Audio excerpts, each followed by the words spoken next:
Muy bien, en la mañana de hoy, como bien señalé, trabajaremos con los temas de arrepentimiento y fe, temas que necesariamente van de la mano, porque uno conduce a otro.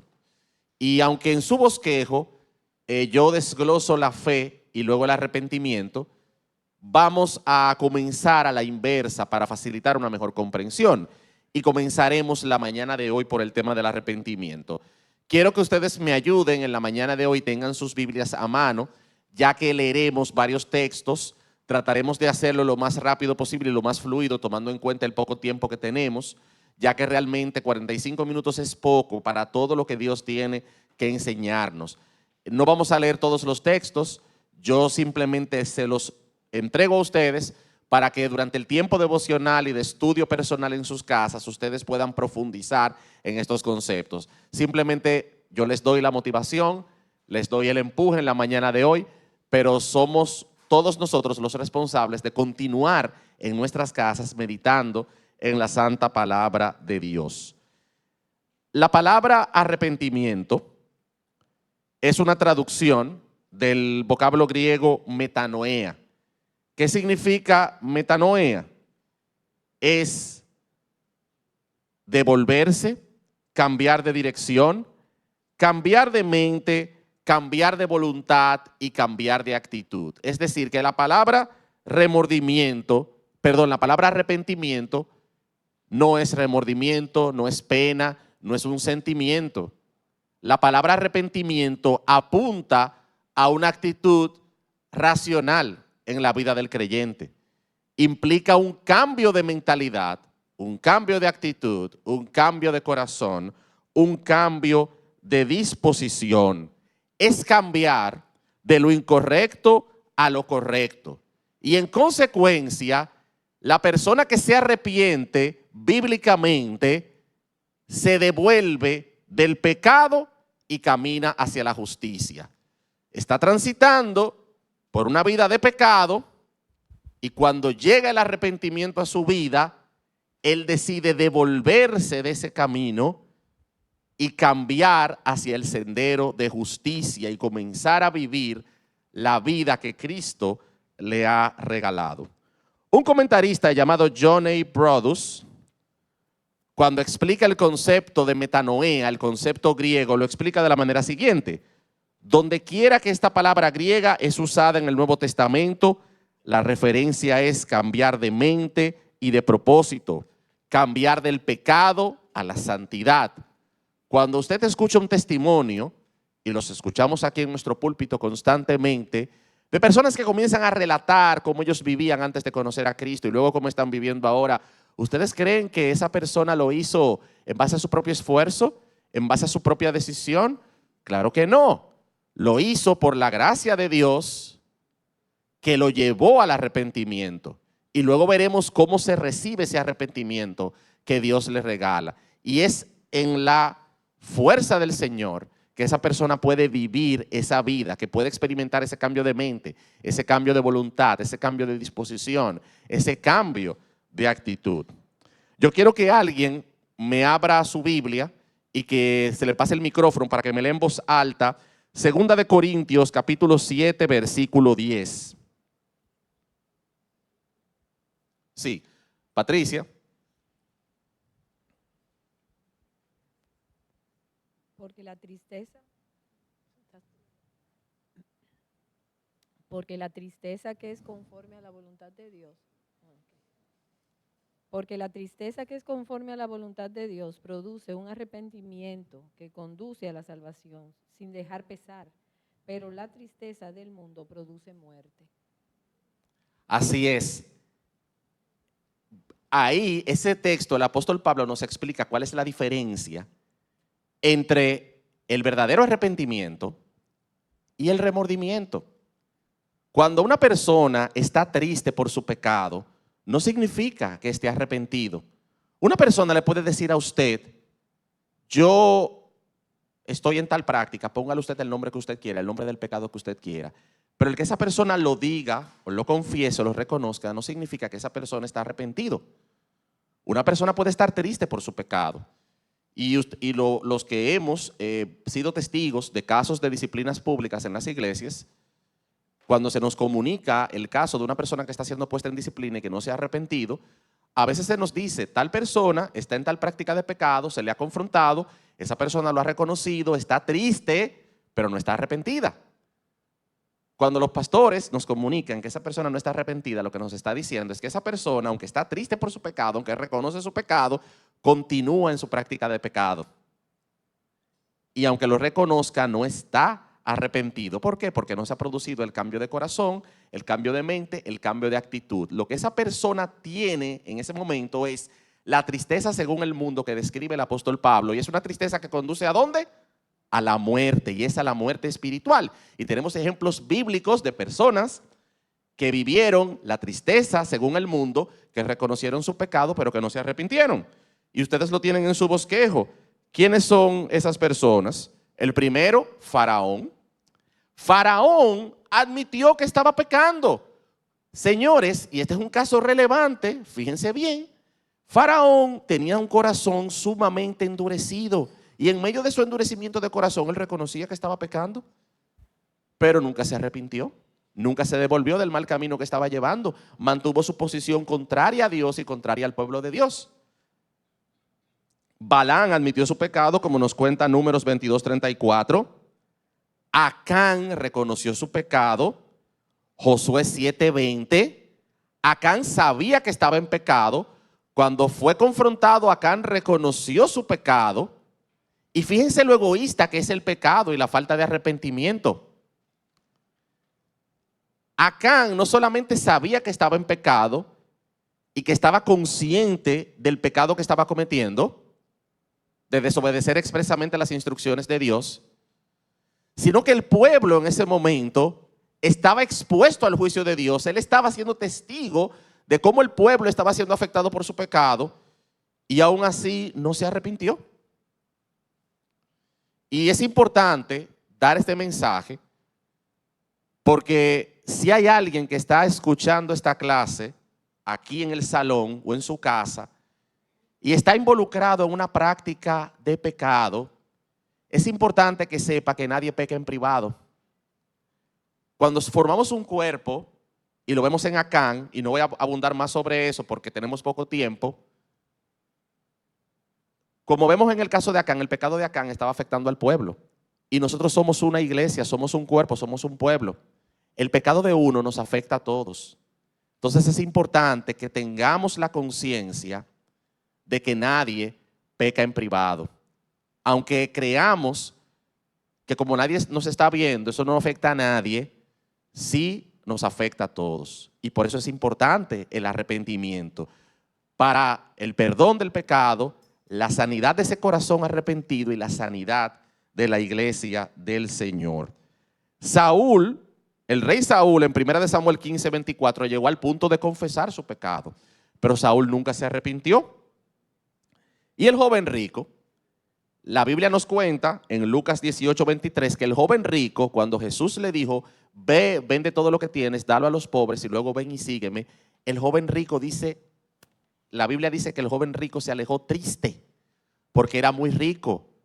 El joven rico estaba triste, pero no obedeció la voluntad de Dios. Decidió continuar viviendo su misma vida. Significa que no se arrepintió. Y vamos al caso más relevante que quiero tratar en esta mañana de personas que experimentaron la tristeza según el mundo. En Mateo 27:4 se nos cuenta que Judas Iscariote, ante los líderes religiosos, reconoció abiertamente su pecado. Judas fue donde los líderes religiosos, les devolvió las 30 monedas de plata que él cobró por vender a Jesús de Nazaret y dijo, he pecado, he derramado sangre inocente. Cuando los líderes religiosos le dijeron, a nosotros no nos importa, Judas lo que hizo fue ir a un lugar y ahorcarse, terminar con su vida. Evidencia de que no estaba arrepentido. Evidencia de que usted puede reconocer su pecado, usted lo puede confesar públicamente, usted puede hasta hacer una restitución parcial como él hizo porque devolvió el dinero, pero nunca se arrepintió. Contrario al apóstol Pedro, que negó a Jesús en 3 ocasiones Y cuando Jesús lo confrontó 3 veces el apóstol Pedro reconoció su pecado y se arrepintió. Ahora, así como tenemos ejemplos en la Biblia de personas que experimentaron la tristeza según el mundo, tenemos un ejemplo de una persona que experimentaba la tristeza según Dios y esa tristeza según Dios lo llevaba al arrepentimiento. Y esa persona es el rey David, como lo evidencia el Salmo 32 y el Salmo 51, que David fue un verdadero ejemplo de arrepentimiento. Y quizás por ese corazón de David, que lo vemos reflejado en el Salmo 32 y en el Salmo 51, Dios dijo públicamente de David o testificó públicamente de David: ese es un hombre conforme a mi corazón. Humanamente hablando, usted dirá, pero David, un hombre conforme al corazón de Dios, un hombre que derramó más sangre de la que Dios le había mandado a derramar. Como se comprueba en el hecho de que David, cuando le dice a Dios que quería construir el templo, Dios le dice: David, estoy parafraseando, tus manos han derramado demasiada sangre. Mi templo lo va a construir alguien que no haya derramado sangre. Y fue el caso de Salomón, porque en el reinado de Salomón no hubo guerras, hubo paz. Y un rey de paz fue el que levantó ese templo. Pero las manos de David habían ya derramado demasiada sangre. Usted dirá, sí, pero Dios mandaba a David a aniquilar el ejército enemigo. Sí, David lo hacía. Pero aparentemente él derramó más sangre de la que Dios le había mandado a derramar. En otro orden también, usted dirá, pero David fue un adúltero. No solamente que se acostó con Betsabé, la mujer de Urías, sino que trató de ocultar el embarazo de Betsabé, emborrachando a Urías, mandándolo a dormir con su mujer, y cuando no le resultó la manipulación y el engaño, mandó a matar a Urías. Por lo tanto fue un asesino porque planificó el crimen de Urías. ¿Y este hombre es conforme al corazón de Dios? Sí, la palabra así lo dice.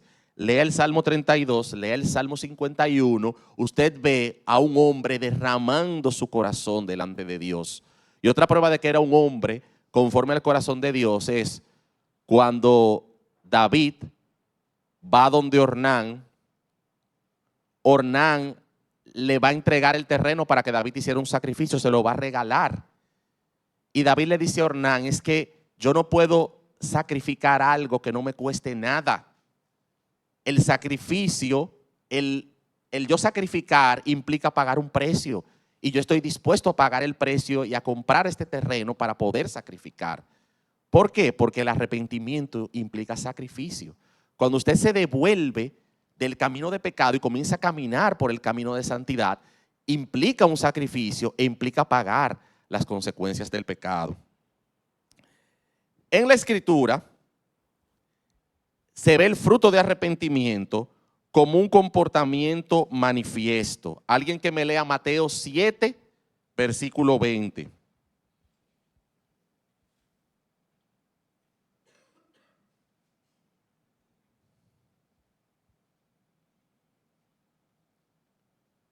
Cuando lo tengan, levanten la mano para que le pasen el micrófono.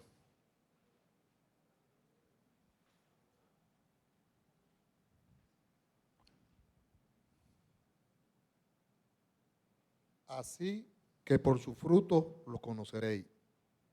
Muy bien, por sus frutos los conoceréis. El corazón arrepentido se conoce por sus frutos porque lleva frutos dignos de arrepentimiento. El arrepentimiento es tan importante en la Escritura que fue el corazón de la predicación de Juan el Bautista. Alguien que me busque Mateo 3, versículos 1 y 2. Fue el corazón de la predicación de Jesús de Nazaret. Alguien que lea Mateo 4, 17. Fue el tema central de la predicación de los 12 apóstoles, como lo muestra Marcos 6, versículo 12. Alguien que busque Marcos 6, versículo 12. Y también fue el punto de partida de la predicación de la iglesia primitiva, como lo muestra Hechos 2:38 y Hechos 26 del 18 al 20. Vamos a leerlos en orden para ya concluir con el capítulo de arrepentimiento. Alguien que lea Mateo 3 del 1 al 2. ¿Quién lo tiene? En aquellos días vino Juan el Bautista predicando en el desierto de Judea y diciendo, arrepentíos porque el reino de los cielos se ha acercado. Bien, alguien que lea Mateo 4:17.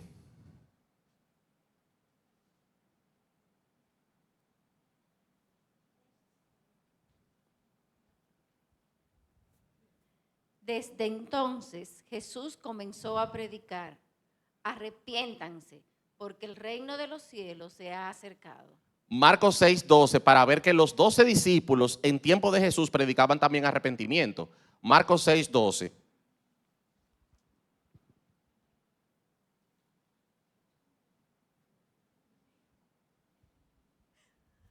Saliendo los 12, predicaban que todos se arrepintieran.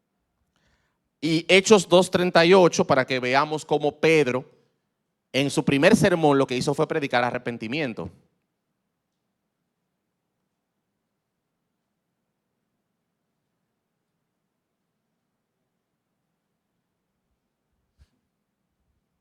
Entonces Pedro les dijo, arrepiéntanse y sean bautizados cada uno de ustedes en el nombre de Jesucristo para perdón de sus pecados y recibirán el don del Espíritu Santo. Entonces, para el pastor John MacArthur, el verdadero arrepentimiento implica un entendimiento del pecado, una convicción de la necesidad de cambio y acciones apropiadas que se derivan de lo que nuestra mente conoce y nuestro corazón siente. Es decir, que aunque el verdadero arrepentimiento produce un sentimiento de tristeza según Dios, de tristeza por el pecado, esa tristeza por el pecado que Dios la produce en nuestros corazones nos lleva a entender la realidad de nuestro pecado y nos lleva a una convicción de la necesidad de cambio. Nos lleva a confesar nuestro pecado delante de Dios, nos lleva a confesar nuestro pecado delante de aquellos a quienes hemos dañado con nuestras acciones y nos lleva a caminar por un sendero de santidad. Claro, no es a vivir una vida perfecta, porque no hay forma de vivir vida perfecta como lo vamos a ver ahora. Pero comenzamos a vivir una vida apegada a Dios, en la cual constantemente dependemos de Dios para el perdón de nuestros pecados, reconociendo que Dios es el único que nos puede perdonar y Dios es el que nos puede llevar a vivir una vida santa y a vivir una vida piadosa y a no vivir una vida de práctica de pecado.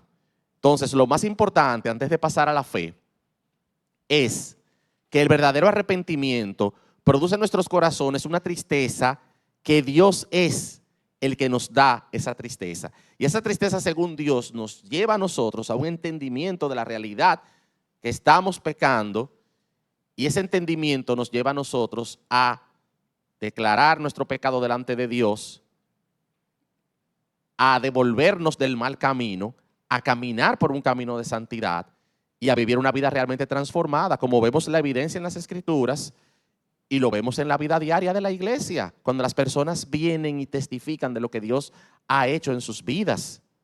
Ahora, si usted está viviendo en pecado y se siente triste, debe devolverse de ese camino de pecado.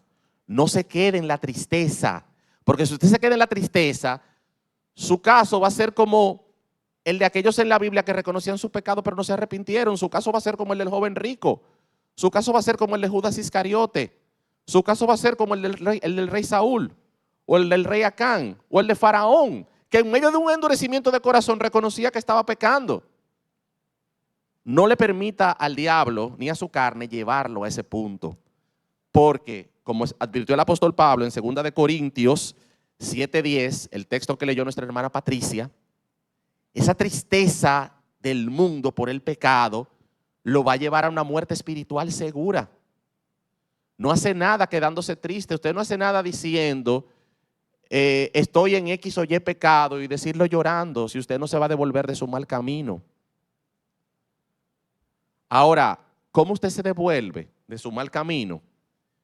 ¿Y cómo usted llega a Cristo? Lo vamos a ver ahora, en el tiempo que nos queda. Por medio de la fe. Ahora, quiero dejar claro algo, porque hay muchos conceptos errados de fe que se están enseñando en el día de hoy. Hoy se habla de la fe como un poder que tenemos que ejercer. Y la fe no es ningún poder mágico que nosotros ejercemos, ni la fe es una herramienta que se nos da para que nosotros nos salvemos. No, la fe nos salva. Quien salva es Jesucristo. A nosotros no nos salva una fe, ni una herramienta, ni la pertenencia a una iglesia. Quien nos salva es una persona que pagó en la cruz el precio que nos correspondía a nosotros pagar. Pero como la Biblia nos enseña que se nos salva por medio de la fe, entonces, ¿qué es fe? El autor de Hebreos, capítulo 11, verso 1, nos enseña que la fe es la certeza de lo que se espera, la convicción de lo que no se ve. Y es que la única manera de llegar a Dios es mediante la fe en Cristo Jesús. Charles Spurgeon predicaba, no es ni siquiera la fe en Cristo lo que le salva, aun cuando la fe es el instrumento, es la sangre y los méritos de Cristo. Oswald Sanders, un famoso predicador, decía, la fe le permite al alma creyente tratar al futuro como si fuera el presente y lo invisible como si fuera visible. Y esta es la definición de fe que más se corresponde a mi juicio con la definición de Hebreos 11.1. Porque hay palabras claves que el autor de Hebreos usa que nos debe dar seguridad a nosotros de en quién nosotros estamos confiando y colocando nuestra fe. El autor de Hebreos nos dice que la fe es la certeza de lo que se espera y la convicción de lo que no se ve. ¿Qué significa eso? Que Dios nos ha dicho que ejercer la fe no es un salto al vacío, no es un salto en la oscuridad, no es una aventura a lo desconocido, como muchas veces se enseña.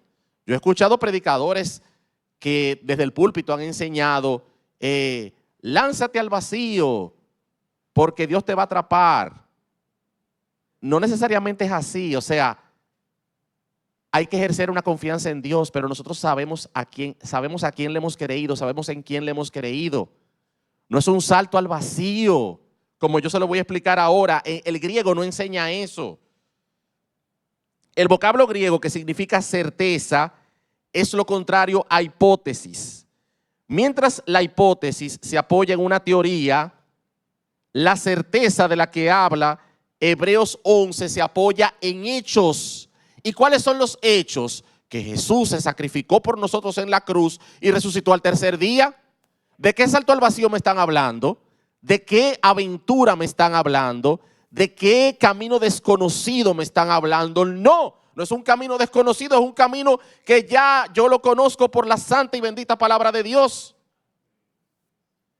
Nuestra fe es una fe cierta porque es una fe en una persona que existió, que nació, que vivió, que fue tentado, que venció la tentación y que se entregó voluntariamente en una cruz a sufrir y a morir por nuestro pecado. Ahora, la palabra griega convicción significa evidencia. La fe es una certeza y una evidencia.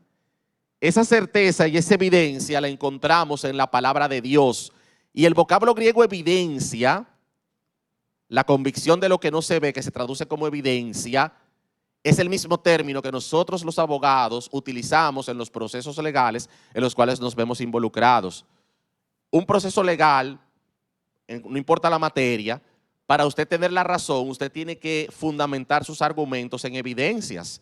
Evidencias escritas, que son documentos, evidencias orales, que son testigos, personas que declaran en favor de lo que usted está diciendo. El juez compara esas evidencias con las evidencias de la contraparte y decide quién tiene la razón. Nuestra fe es una fe cierta porque está fundamentada en una persona real. Y nuestra fe es una fe evidente porque la mayor prueba de que la persona en la cual hemos depositado nuestra fe es una persona cierta es que su tumba está vacía. Venció la muerte. Si venció la muerte, entonces ya yo no voy a morir espiritualmente, ya yo voy a vivir para siempre con Él. Entonces, mientras los demás sistemas de creencias se fundamentan en experiencias, en misticismos, en filosofías vanas y huecas, nuestra creencia se sustenta en la certeza en la convicción y en la realidad de que estamos creyendo en una persona real. Esa es la fe de la que habla la Escritura. Romanos 1, 16 y 17 nos enseña el apóstol Pablo explicando el ejercicio de la fe. Porque no me avergüenzo del evangelio, porque es poder de Dios para salvación de todo aquel que cree, al judío primeramente y también al griego. Porque en el evangelio la justicia de Dios se revela por fe y para fe, como está escrito, mas el justo por la fe vivirá. La palabra griega, cree, que el apóstol Pablo utiliza, transmite la idea básica de confiar, de abandonarse a alguien o de tener fe en alguien. Yo no me abandono al vacío ni me abandono a lo desconocido. Yo me abandono en los brazos de alguien que ya yo conozco por la Escritura. Esa es la diferencia. Yo estoy confiando en alguien que ya yo conozco. Cuando se usa el Nuevo Testamento, usualmente es en el tiempo presente. O sea, Pablo usa esa palabra, ese vocablo cree, lo usa en el tiempo presente. Y la forma continua, que en este caso puede traducirse literalmente, esté creyendo. O sea, cuando el apóstol Pablo utiliza la palabra cree en Romanos 1, versículos 16 y 17, se traduce del griego al español, esté creyendo. Es decir, que usted no creyó una vez y ya, usted cree continuamente. Y entonces, ahí yo coincido con Paul Washer, una prédica muy famosa que él tiene, que se repite constantemente, y él también lo ha predicado en diferentes lugares. No hay mayor daño que se le está haciendo a la iglesia de Jesucristo y a la humanidad lo que muchas iglesias y pastores están haciendo, que hacen unas famosas campañas evangelísticas, y nosotros lo hemos vivido en el pasado, donde se predica el evangelio y se dice, todo el que quiera recibir a Cristo que pase delante. Y hay un grupo de personas, como un comité de apoyo, recibiendo a las personas, y ponen a esa persona que pasa adelante a repetir una oración. Y le dicen a esa persona que ella es salva porque hizo esa oración recibiendo a Cristo. Incluso hay hasta tratados que los reparten en la calle, donde ponen a las personas a repetir una oración que dice el tratado. Y la persona va, dice la oración, llora, se emociona, pero sale por ahí a seguir viviendo la misma vida de pecado que siempre ha vivido. Y años después se encuentra con un verdadero creyente que le predica el evangelio y esa persona te dice, sí, pero en el año tal yo fui a una campaña y yo recibí a Jesucristo como mi Señor y Salvador. Yo acepté al Señor Jesucristo. Y tú le dices, ¿y por qué tú recibiste a Jesucristo? Bueno, pues hice una oración donde yo lo recibí. Sí, pero eso no es convertirse, eso no es creer, eso no es tener fe en Jesucristo. Porque la fe se ejerce de manera continua, usted cree continuamente. No fue que yo creí una vez y ya. Usted cree continuamente. Dios le pide a los hombres simplemente que crean. Él no les pide que se comporten de X o Y manera. Simplemente se les pide creer. Y cuando usted le esté predicando el evangelio a una persona que no conoce a Jesús, usted puede utilizar el siguiente argumento. Tú como persona en tu vida diaria, tú ejerces actos de fe, una fe natural. Por ejemplo, las personas que viajan en avión, se montan en ese avión y no saben quién está conduciendo el avión. No saben quién está en el control aéreo. Simplemente se montan en el avión y hasta se duermen en el avión sin saber quién lo está conduciendo y van a su destino. No le ven la cara al piloto, pero se montan en ese avión. ¿Por qué? Porque creen que ese piloto y ese avión los va a llevar a su destino. Eso es una fe natural. Sin embargo, esa persona descansa en esa realidad. Cuando esa persona que no es creyente está conduciendo por un puente, esa persona conduce por el puente con la tranquilidad de que el puente no se va a caer. Podría caerse el puente y la persona morir cuando el vehículo caiga al vacío. Sin embargo, esa persona cruza el puente. Cuando esa persona se levanta por la mañana y va a abrir la llave del agua, confía en que va a salir el agua. Eso es una creencia natural. Es un acto natural de fe. Sin embargo, nuestra fe no es una fe natural. Nuestra fe es sobrenatural. Y nuestra fe se fundamenta en la realidad de una persona que vivió y murió por nosotros. Incluso usted le puede decir a esa persona que no conoce a Cristo, cuando usted montas en el avión, tú pones tu fe en un desconocido. Sin embargo, yo te te ofrezco que pongas tu fe en alguien que se puede conocer a través de la Escritura, en alguien que existió, en alguien que vivió y en alguien que murió. Entonces, para aprovechar el tiempo, yo le dejo varios textos bíblicos para que usted los revise en la semana. Y quiero destacar, para terminar con el análisis de ese texto, que Pablo hace énfasis en la continuidad de la fe. La fe no se trata de un acto que se realiza una sola vez, como yo expliqué anteriormente. La fe es un estilo de vida. Por eso, nuestra creencia no es una religión.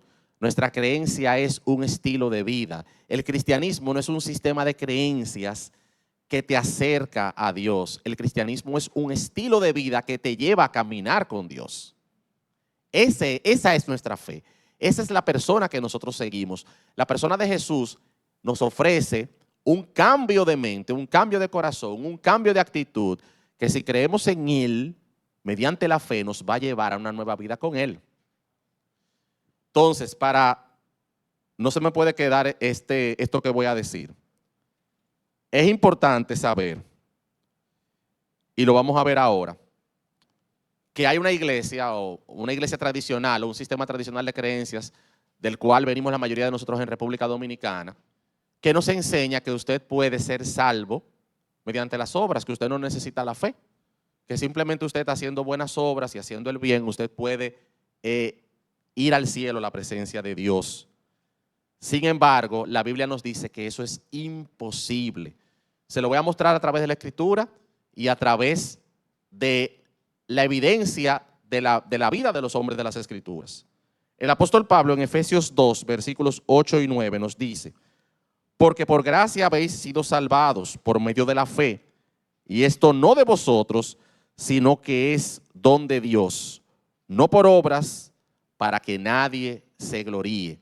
No por obras, para que nadie se gloríe. O sea, no hay forma de que usted sea salvado por las buenas obras. Y si esa persona que insiste en la salvación por obras, le insiste a usted que sí puede ser salvo por obras, tú le puedes poner el ejemplo de Adán. Tú le puedes hacer la pregunta: ¿tú y yo somos mejor que Adán por diseño? No somos mejores que Adán porque nosotros nacimos en pecado. Adán no nació en pecado. Adán fue creado por Dios en perfección, al igual que Eva. Adán y Eva fueron creados en perfección y nacieron sin pecado. Adán y Eva eran nuestros mejores representantes.